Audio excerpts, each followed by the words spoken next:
Tonight, I'm so pleased to be introducing Roxane Gay, speaking on her new novel, An Untamed State. Roxane teaches writing at Eastern Illinois University and serves as both co-editor for the nonprofit literary arts collective Pink and essays editor for Salon.com.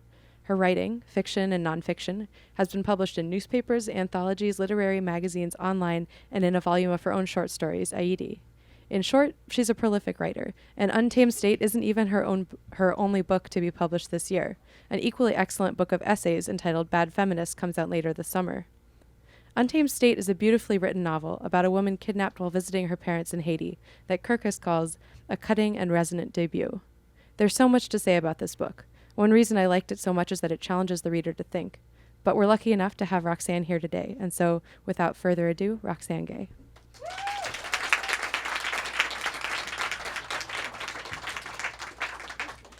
Hello. Oh, is this thing on?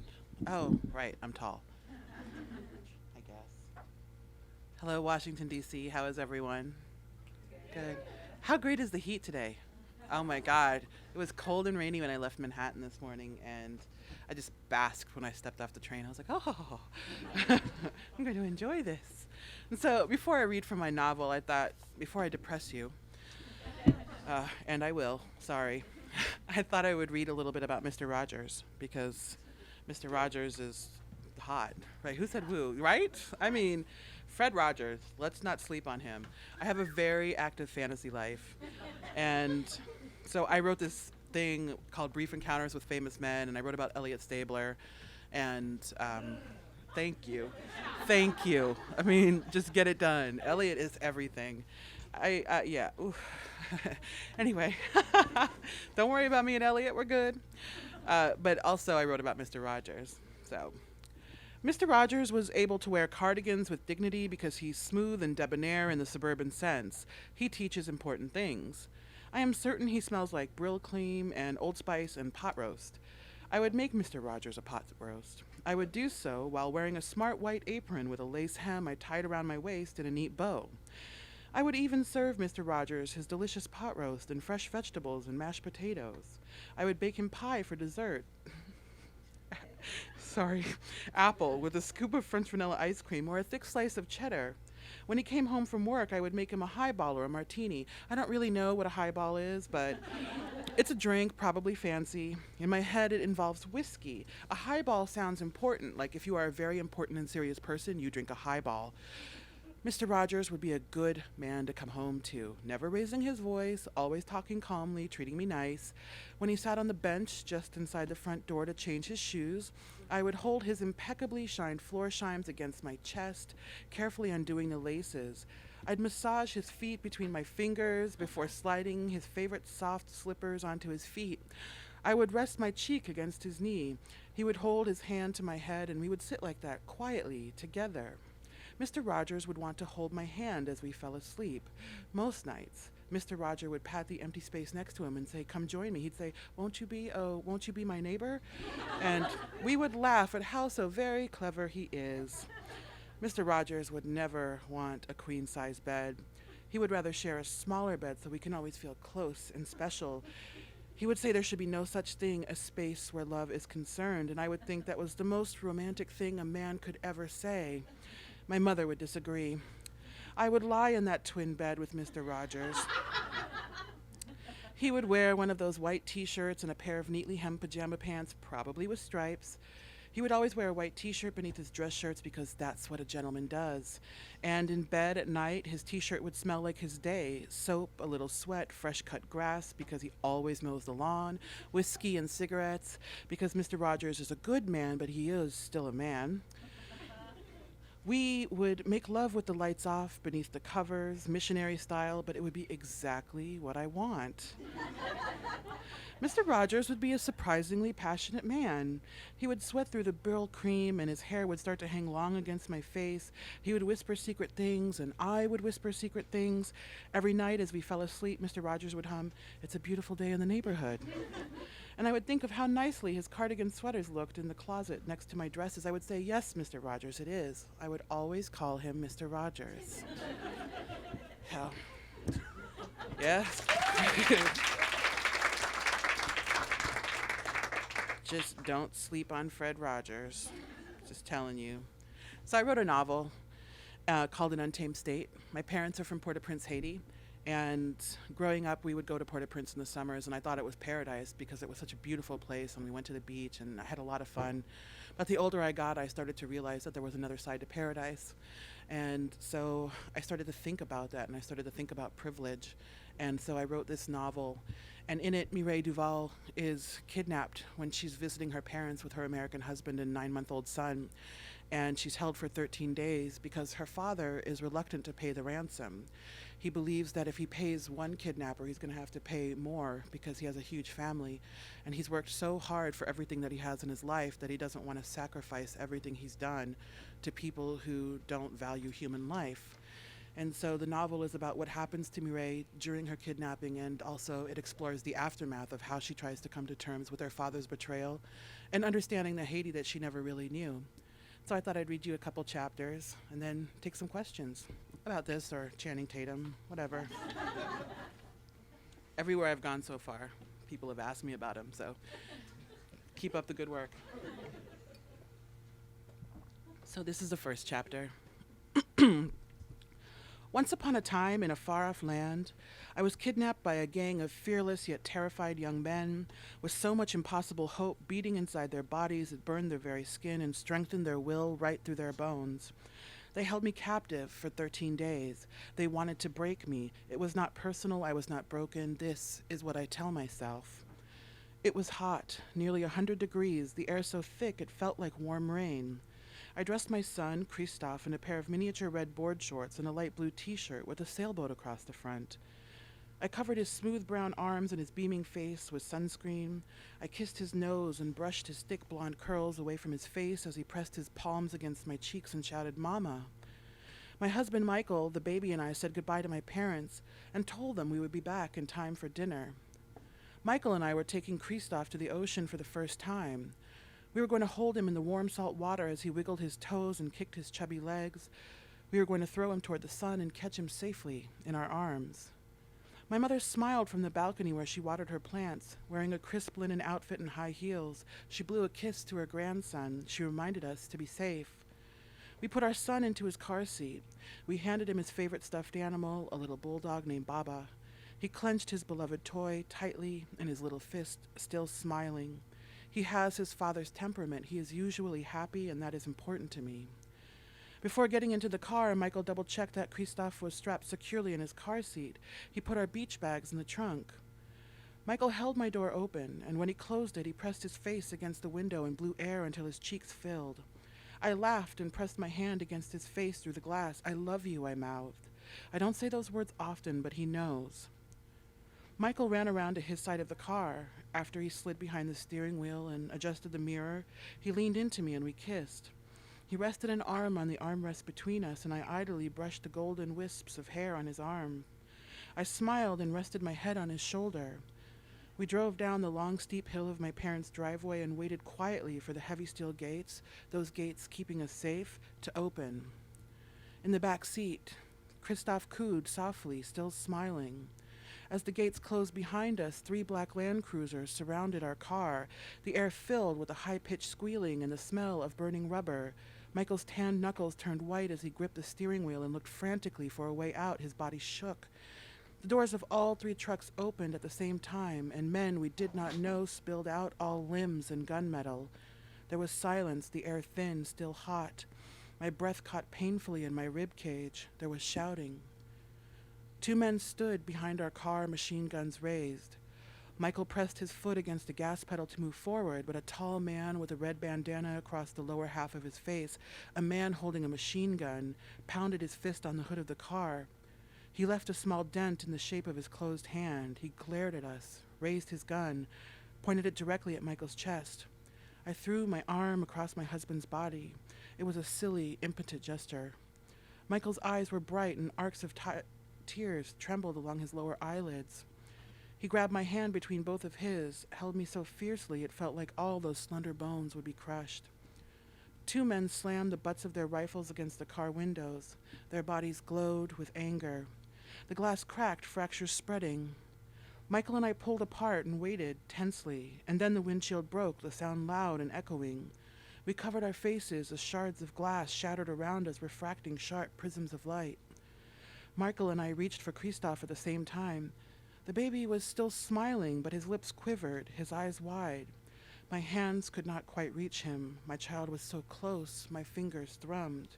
If I reached my child, we would all be fine. This terrible thing would not happen. A man reached into the window and unlocked my door. He started to pull me out of the car roughly, growling as the seatbelt held me inside. After he slapped my face, he ordered me to unlock my seatbelt. My hands shook as I depressed the button. I was lifted up and out of the car and thrown onto the street. The skin covering my face stung. My body deflated. My body was just skin stretched too tightly over bone, nothing more, no air. The man sneered at me and called me diaspora, with the resentment those Haitians who cannot leave hold for those of us who can. His skin was slick. I couldn't hold on. I tried to scratch, but my fingers only collected a thick layer of sweat. I tried to grab onto the car door, and he slammed his gun against my fingers. I yelled, "My baby, please, don't hurt my baby." One of the men grabbed me by my hair and threw me to the ground, kicked me in the stomach. I gasped as I wrapped my arms around myself. A small crowd gathered. I begged them to help, and they did not. They stood and watched me screaming and fighting with all the muscle in my heart. I saw their faces and the indifference in their eyes, the relief that it was not yet their time. The wolves had not yet come for them. And so she's actually taken to the slums of Bel Air, and she's held in a house.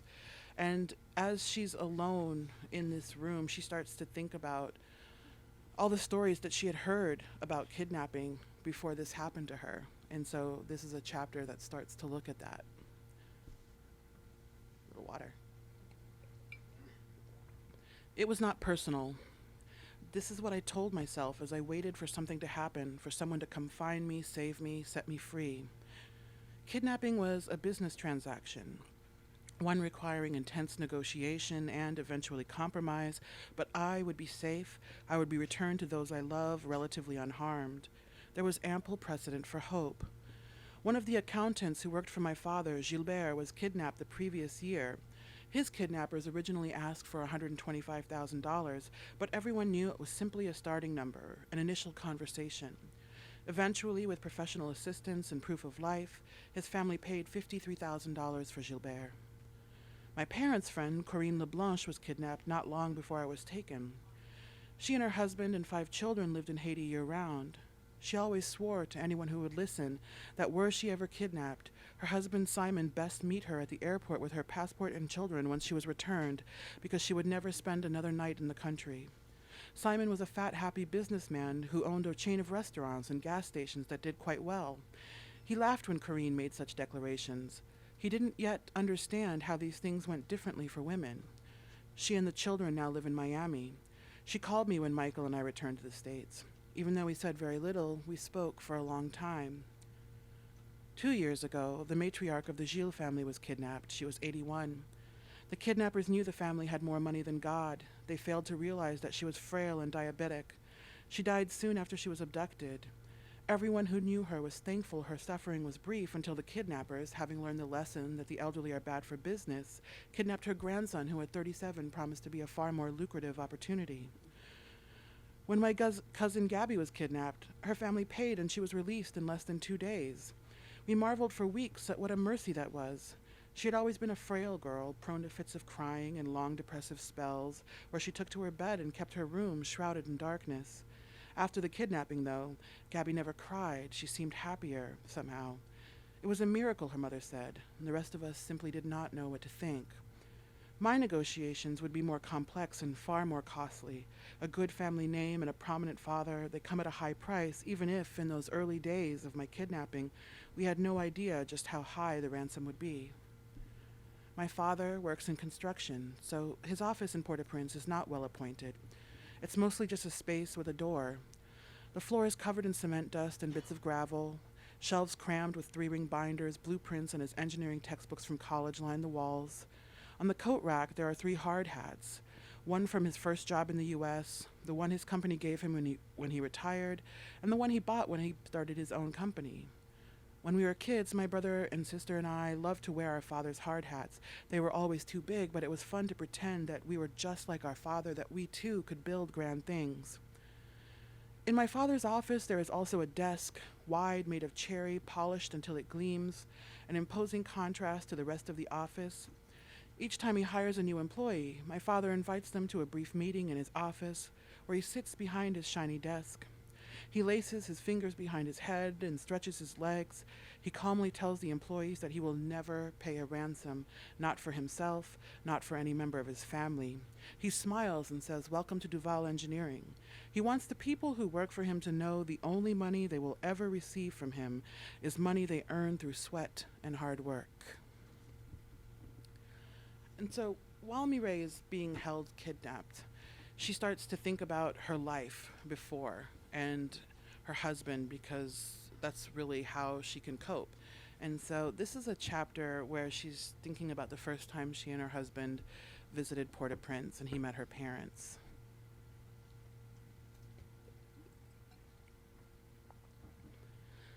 Michael and I took our first trip to Port-au-Prince after dating for a year. Michael insisted on meeting my parents. I tried to prepare him. I explained how he would see things he might never see in the States, difficult and painful things. I explained that there is nowhere in the world both as beautiful and as ugly, as hopeful and as hopeless. He did not quite understand what I meant, but he tried and I tried. I hoped he would understand that he could not love me without loving where I am from. In the weeks before our trip, Michael read travel books and surfed the internet and took notes. He'd point to a hat and say, "Le chapeau," and in the driveway he'd pat the hood of the car and say, "La voiture," and when we woke up in the morning he'd say, "Je t'aime," the words always sounding square and strange, wrapped in his thick Midwestern accent. It was very charming. We had a lot of sex. He filled an entire suitcase with bottled water. As I watched him packing, I said, "What the hell are you doing?" "I don't want to get sick," he said. "We're not going off the grid, Michael. My parents have plenty of water. That's all we drink." He shook his head and zipped his suitcase shut. "Just in case," he said, patting his bag proudly, like he was making an intelligent decision. Miami International Airport often feels like Port-au-Prince. It is crowded and hot and forever under construction, though nothing seems to change. Everyone is irritable and sweaty and talking too loudly, often trying to carry too much to some country where the people have too little. As we stood in line, Michael kept tugging my sleeve, whispering in my ear, "Look at that suitcase. Look at that suitcase. How are these people going to get on the plane?" I laughed. I said, "The rules are different for these flights, and Haitians ignore the rules anyway." He rubbed his chin thoughtfully and started taking pictures with his cell phone. We sat in first class, and Michael grinned like a little boy. It was his first time. I squeezed his hand, because his smile always brings out the best in me. Michael had a happy childhood, and that helped him become a happy man. My parents love that about him. They love his joy and his red cheeks and his easy smile, the way he is not intimidated by anything. They call him Mr. America. I tried to ignore my nervousness. I talked fast, so fast, trying to remind Michael of all the things he should and should not do. He said, "Relax, babe, I've met the parents before." I leaned back and I said, "You have not met Haitian parents." As we descended into Port-au-Prince, we switched seats and Michael stared down at the beautiful blue water and then the capital sprawling in from the edge of the island. "Are you ready for this?" He nodded eagerly and I hoped for the best. We walked across the tarmac, white heat billowing around us in waves. By the time we reached the terminal where the air conditioning was not working, Michael was dripping in sweat, his hair clinging to his red face. We waited in customs for what seemed like hours, the line shuffling forward with people cutting at random or clustering when they saw someone they recognized or when they simply wanted to improve their chances of ever getting out of the airport. Michael wiped his forehead and shook his head. "This is insanity." I held his arm and I said, "Baby, this is the easy part." At baggage claim, my parents' chauffeur, Nelson, waved to us eagerly. When he tried to take Michael's suitcase, Michael said, "I've got this," and Nelson frowned. "Let him take your bag," I said. Michael let go of the handle and shifted uncomfortably. A fresh bead of sweat trickled down his neck. We followed Nelson through a throng of people gathered near the airport entrance, cab drivers trying to grab tourist bags to hijack fares, vendors selling Haitian flags and straw hats, armed police trying to keep the chaos to a dull roar. Dozens of young men stood behind a fence, shouting to people they recognized and strangers alike. The drive to my parents' house was long and bumpy, the sun-scorched concrete of Port-au-Prince stretching around us. Nelson spent most of the time with one hand on the horn and one arm hanging out the window, so he could gesture angrily when someone cut him off or otherwise got in his way. I stared at Michael as we drove, saw his wide-open eyes and how he seemed to be holding his breath. Everything was as dirty and broken as I remembered until we entered my parents' neighborhood and the city quieted. The streets were cleaner, more orderly, the cars nicer, the concrete walls towering even higher than the homes themselves. Michael relaxed visibly, loosened his grip on my hand. At the gate at the foot of their driveway, Nelson honked the horn and slowly the steel gates opened. We drove up the long, narrow drive. As the house came into view, Michael said, "Holy shit, this is a castle," and I said, "Welcome to Port-au-Prince." My mother has ideas about men and women. When a woman lives with a man before they are married, my mother believes that she is engaged in a concubinage. This sort of arrangement upsets her greatly. Michael and I pretended we were not living together until we married. During our first visit to the motherland, we had to sleep in separate rooms. When he realized this, he pulled me aside. He asked, "Seriously?" I squeezed his arm, kissed his chin. I said, "You will be fine." He pouted. "I can't sleep without you. You've ruined me." I shrugged. "I suppose you won't be getting much sleep then." My mother found us in the hallway, Michael's arms around me on the very tips of my toes, my lips pressed against the hollow of his neck. She cleared her throat and we pulled apart, an uncomfortable heat spreading through my face and scalp. My parents do not know me as someone who is open with her affection. They do not know who I am when I am with Michael. Let's see, what time is it? All right. So I'm going to read part of one last chapter. I wrote part of the novel in the third person because I wanted to give the reader a moment to breathe and maybe not jump off a bridge. And so I wrote a few third-person chapters to air out the narrative. And so this is a chapter where Mireille is still being held and her family has gathered at the compound. And it's a spectacle, as such is the case when Haitian families get together. Sébastien Duval and Fabienne Duval-née Georges each had 12 siblings. Their mothers' wombs were fertile countries unto themselves. Each sibling had at least 2 children. Several had more. Mireille's family was oppressive in size. As news of the kidnapping spread throughout their circle, Mireille's bloodline began showing up at the Duval house early each morning, impeccably dressed. They were there to hold vigil and support the family. They were there to be seen holding vigil and supporting the family. They were a benevolent pestilence. The family held court in the large sitting room, barking orders at the maids who held tongues silent and heads high as they brought tea and coffee, sweets and fruit. The family talked loudly, offering wild opinions, making idle threats, demanding change, trying to solve all of Haiti's problems in one sitting, as is the way of Haitians when they gather. Michael hovered on the periphery, struggling to hold on to the conversation.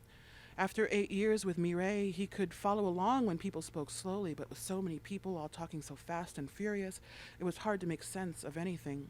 When he tried to interject, his mouth dried, and he became overly conscious of his awkward French. When he spoke English, they mostly looked right through him. Veronique, Mireille's maternal aunt and godmother, fell to her knees every so often, throwing her hands in the air as she offered up ecstatic prayer.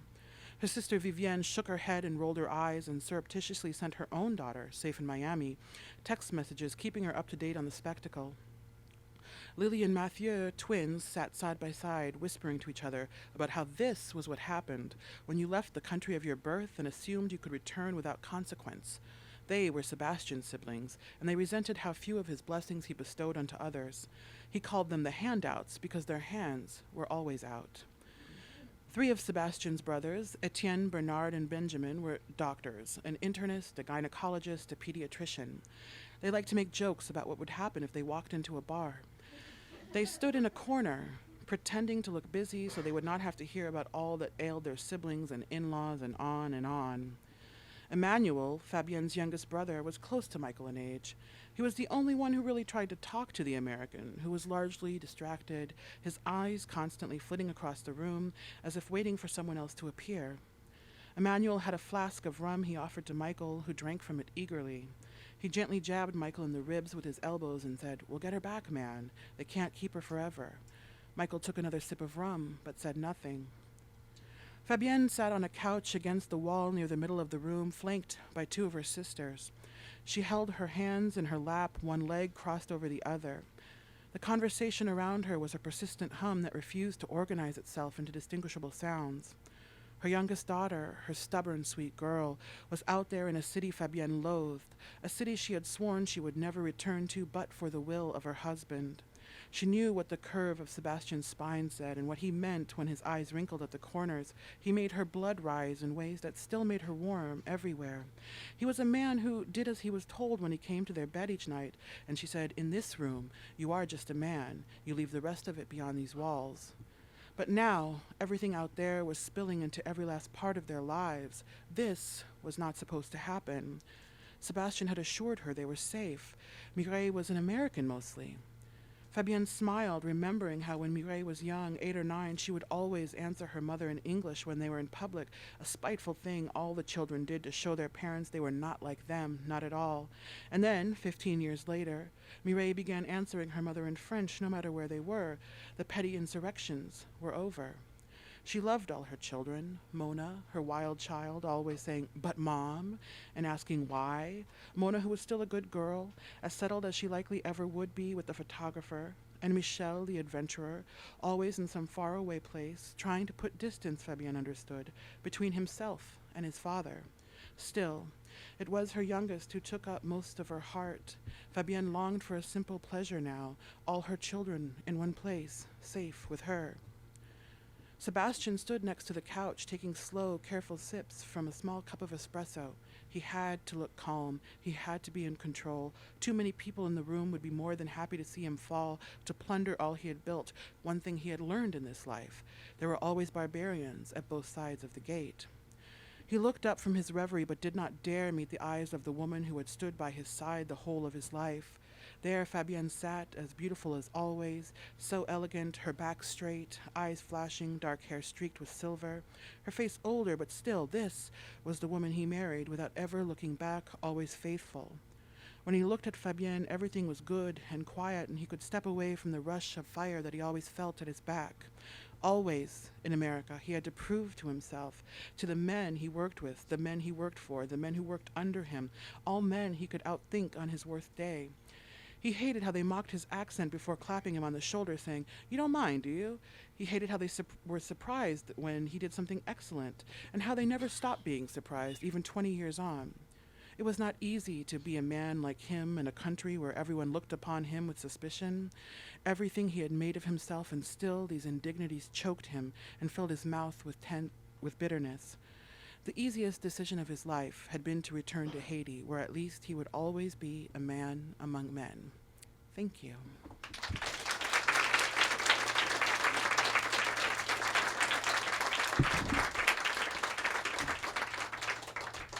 So I'm happy to take questions if people have them. Lauren? Hi. Oh, that's fancy. Well, when I first knew about this novel, I thought the plot was a very elegant literary device, but now I think it sounds very ripped from the headlines. So my question is, what has the Haitian response been? And by that, I mean, what does your mother think? That's a great question. Well, my parents haven't read it yet. I don't know what the Haitian response is going to be, so I'm worried. But this is a reality. Not only in Haiti, but throughout the world. Women are kidnapped and used as political collateral for all manner of reasons. See Nigeria, the United States. So I'm curious, but my mom heard me read last night for the first time and heard excerpts from the book, and she was there with her camera, and she was very proud. And she said, yes. So that was nice. Any other questions? I'm sure there are. Yes. Do you know any kidnap victims? Yes. So. But I did not draw from anyone's stories to write this novel. Many stories? No, I just made it up. Just made it up? Yes. Okay. I would never, I specifically did not read narratives from kidnapped victims because I didn't want to co-opt their story for my novel. This is fiction, and I chose fiction specifically so the people in my life would not be compromised.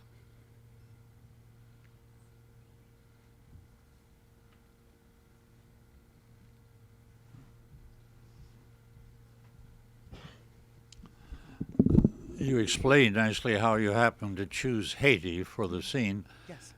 In the course of writing the novel, did you incorporate at all some of the tragedies that Haiti has experienced and their difficulty in recovering? In the last few chapters, I do acknowledge the earthquake.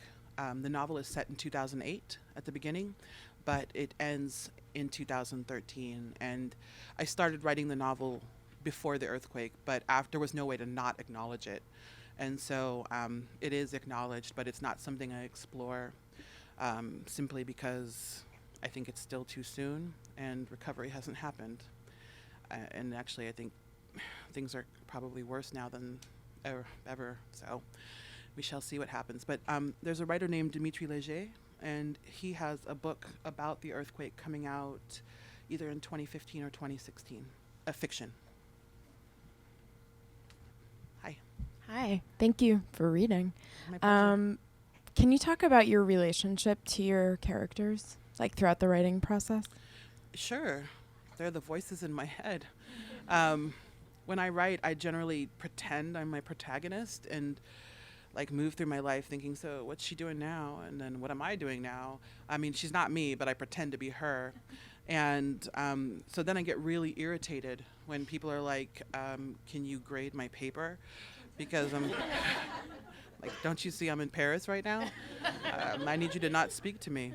And so I really try to immerse myself in the character and what they would be experiencing. I try to understand them well beyond the novel so I know how they're going to react to the events that happen within the novel.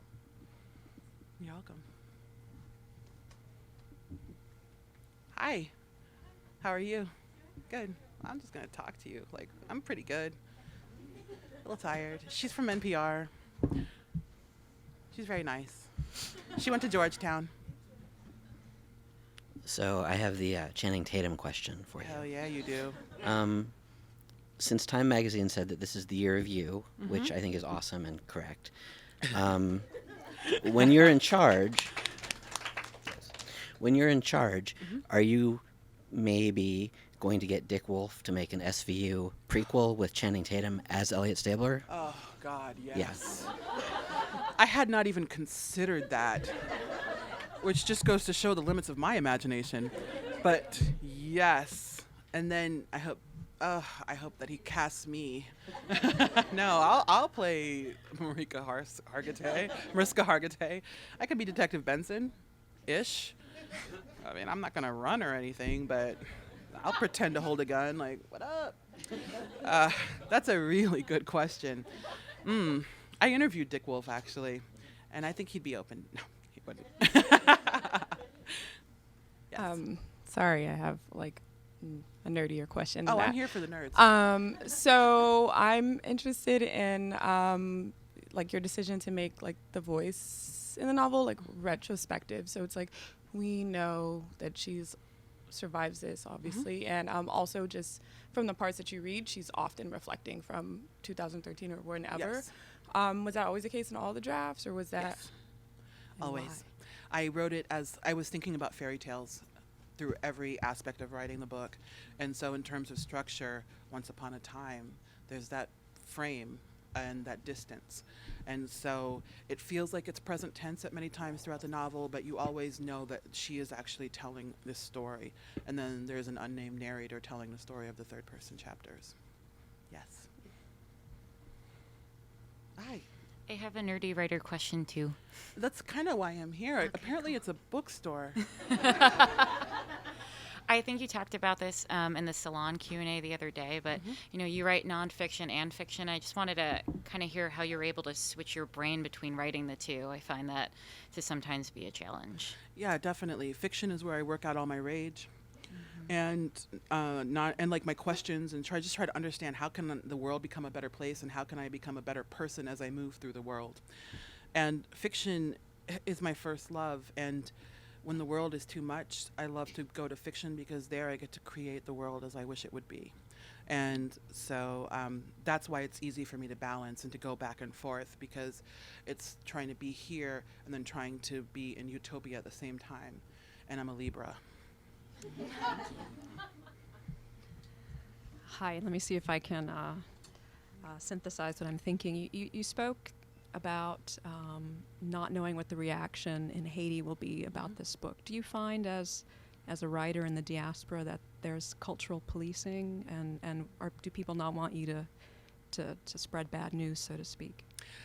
I have not gotten that impression that people don't want me to spread bad news, but I think writers of color and women writers are often held as spokespeople for their countries, and like we have to only tell the good stories, as if we have this extra burden of responsibility. And so when I write books, I think, what would Franzen do? And he would write whatever the fuck he wants to write.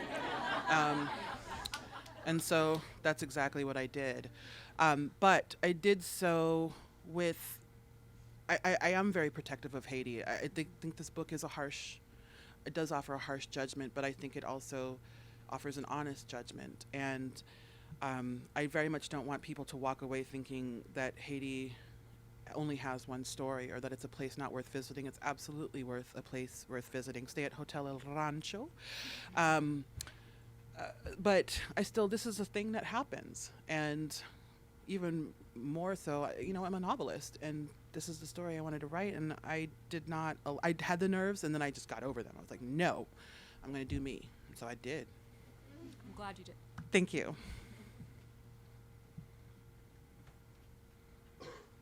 Hi. Oh, no, take your time. I'm here all night. Like at midnight, I'll be like, bring me some coffee. So you already said something about the relationship between your fiction and nonfiction, and I was curious about between short form and long form, because you, of course, have written and published a lot of short stories as well. This was my first novel, and there was a psychotic thing I wrote in high school, or it was like, I found it the other day on my computer, and it was 70,000 words of melodrama, and I was just like, I have not changed. I did not think I could write a novel. I was really, really nervous. And so I told myself at the outset that I was going to write 100 little stories. But once I got into it and I realized that I have all of this real estate to really write something expansive, it just came naturally. There was a lot of story to tell, and in the end, I actually had to cut 20,000 words. Yeah. I saved them in a file called I Still Love You, which is actually a true fact. I just didn't want, they're good words. I don't want them to feel sad. Hi. Thanks for reading. My pleasure. So you talked about going from first person into third person, and yes. I'm not to the third person part of the book yet, so this question is a little premature. But why did you do that, and when did you do that, and how much did you do that? And yes, that's a great question. I did that in the revision. The first version of this novel was all first person, and then my editor, Amy Hunley at Grove, is brilliant, right? She's fantastic, and I love her. And she said, you need to let the reader breathe. You really need to give us some mercy. And Mireille becomes so wrapped up in her trauma that she becomes unreliable. And so we need to be able to see some of what's going on and how she's being perceived and what she really looks like and is acting like. And how can you do that? And so I brought in those third person chapters. And also I did want to give brief senses of what was happening while she was kidnapped back at the house. It just seems like it would be a hard thing to do, and I'm impressed. But that's awesome. Thank you. It was hard because I was deeply committed to the first person for this novel. But then when Amy talked me through it and gave me her reasoning, and she also made it optional, which is really great, she was right. And I do believe in being edited, and it was the right decision. And so once I understood what she meant, and I really took an honest look at the book and found myself like, oh God, Roxane, calm down. This is depressing. It's still depressing, but I think that you have to temper that with something. And so the third person chapters bring in some of that temperance. You're welcome.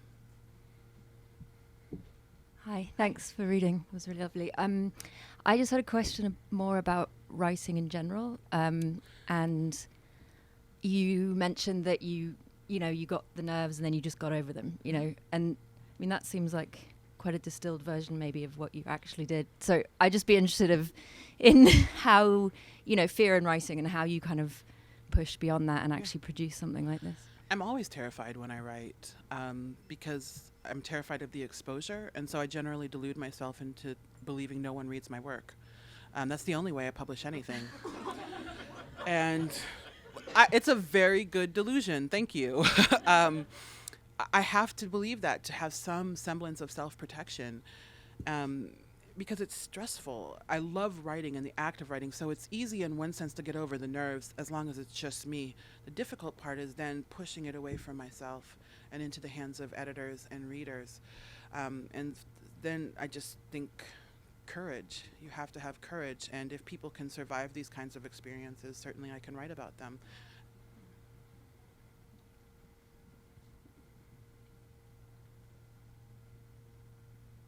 Hey. Hey. How are you? Good, how are you? Pretty good. Nice beard. Nice, you.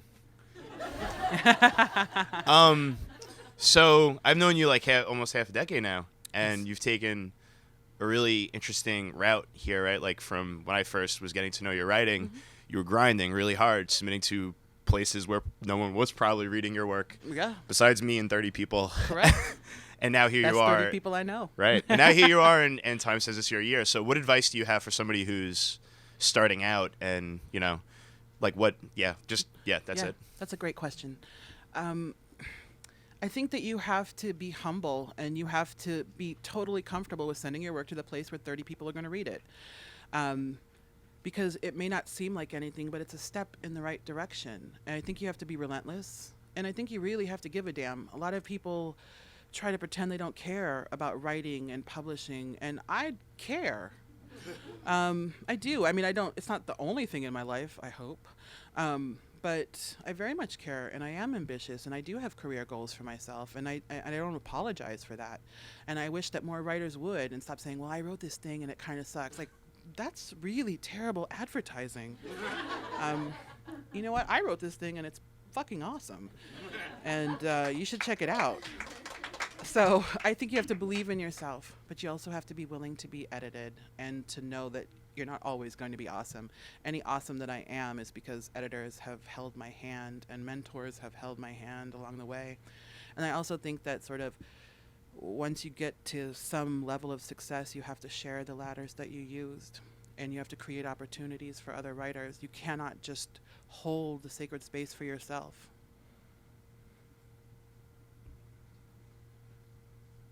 All right, what up? I can do this all night. Like Beyonce, we be all night. She is not a terrorist, by the way. I'm gonna write about it, yes. I just haven't had a minute. Did you ever meet Fred Rogers? Oh God, I wish. No, I did not. But, oh, did you? How great was it? We weren't allowed to watch TV when I was a kid. We were only allowed to watch an hour a week, and it had to be PBS, Little House on the Prairie, or when we got older, The Cosby Show. And sometimes we had to split Cosby Show and Little House. And so, like, do we want to watch the first half of the episode or the second half? The struggle is real. And, but I loved Electric Company, Mr. Rogers, Sesame Street. These were very formative to my childhood and to my adulthood. And so I wish I had met Mr. Rogers. But I really respect him. I learned how to count.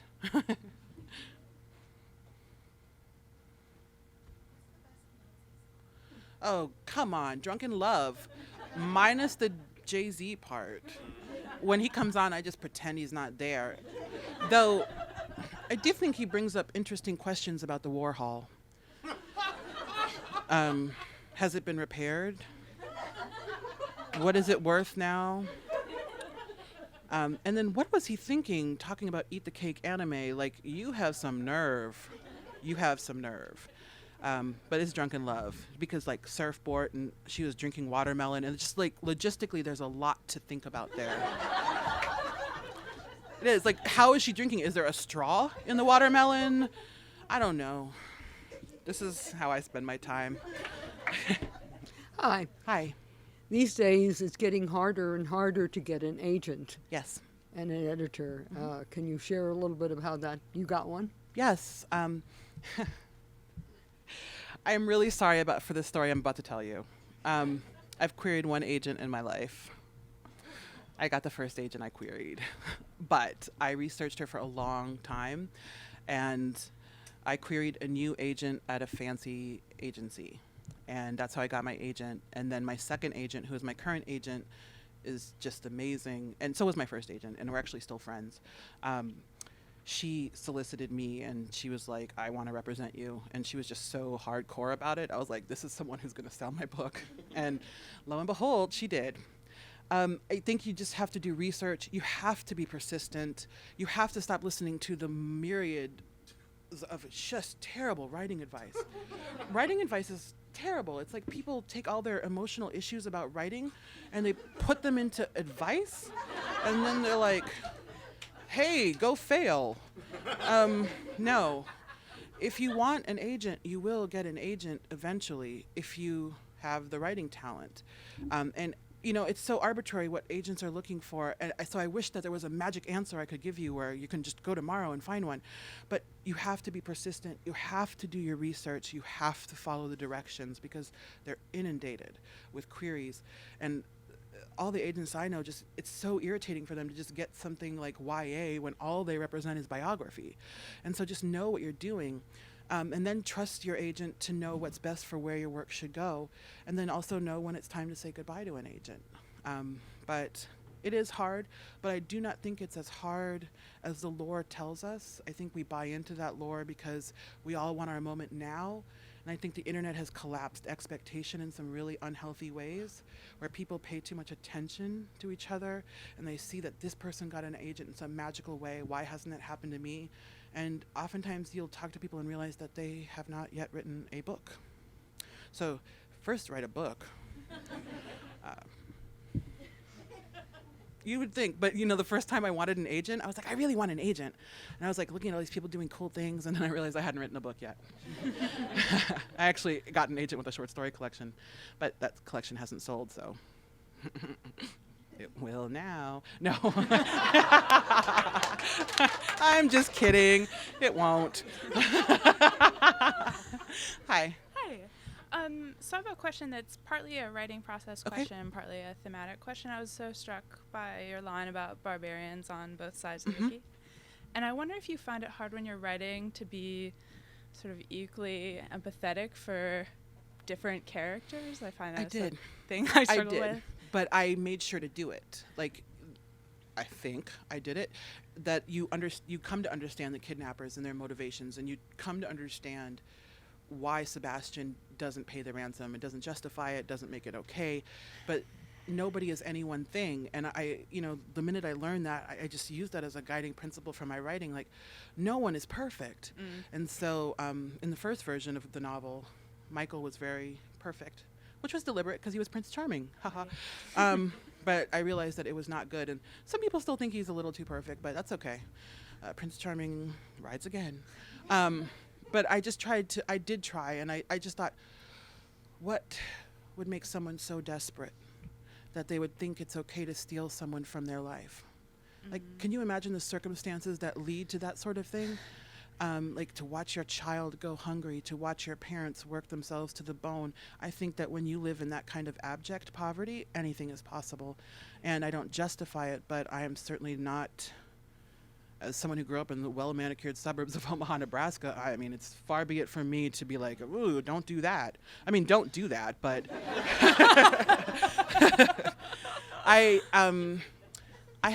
the older I get, the more I understand how privileged and lucky I am, and the more it just hurts my heart. And one of the reasons I don't go back to Haiti as much as I should is that it's just hard to see and then go to the beach or go to Club Med and hang out with my friends and family and just be like, hey, can you bring me another rum and Coke? Look at that Caribbean, cruise lines. Oh, thanks, beggar. It's just hard. Yeah. And in the United States, it's one of the things that's actually terrible, is that we are kind of shielded from poverty oftentimes. And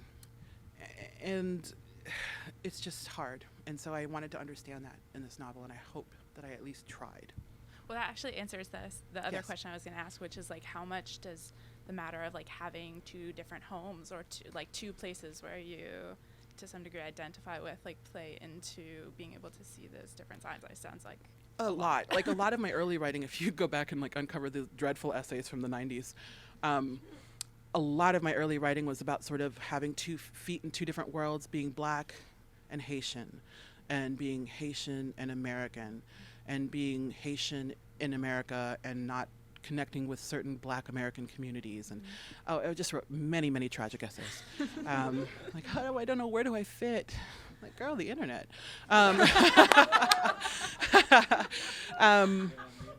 So, you know, it was hard, and I still feel that way. Not the way I did then, I've grown up, but I still understand the sense of identity connected to two places. My parents very much raised us with a sense of Haitian identity. We always knew we were Haitian, and there's actually a very small but mighty Haitian community in Omaha, and we would go on Saturdays, and the adults would be upstairs trying to solve Haiti, and we would be downstairs on plastic couches, like pissed off.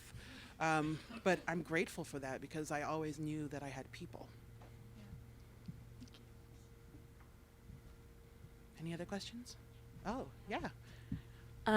You just mentioned it being difficult to go back to Haiti because, you know, you're in Club Med and there's abject poverty.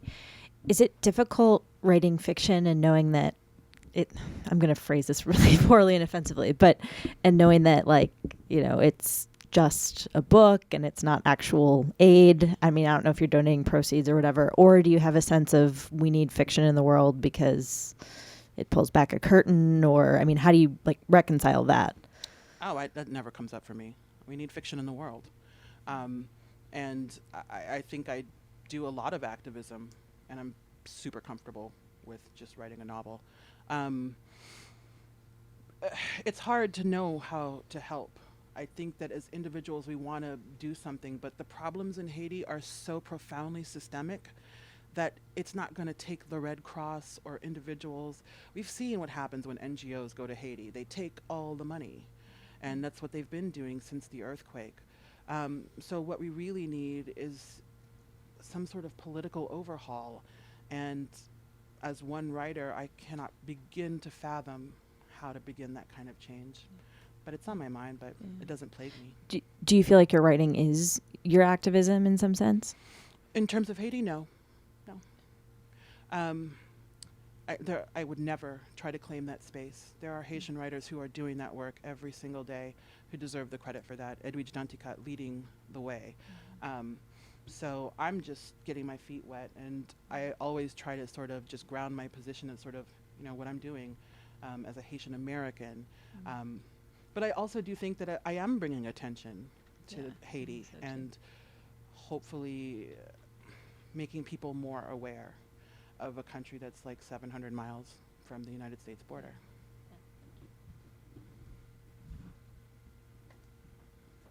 All right, is that it? Okay, thank you.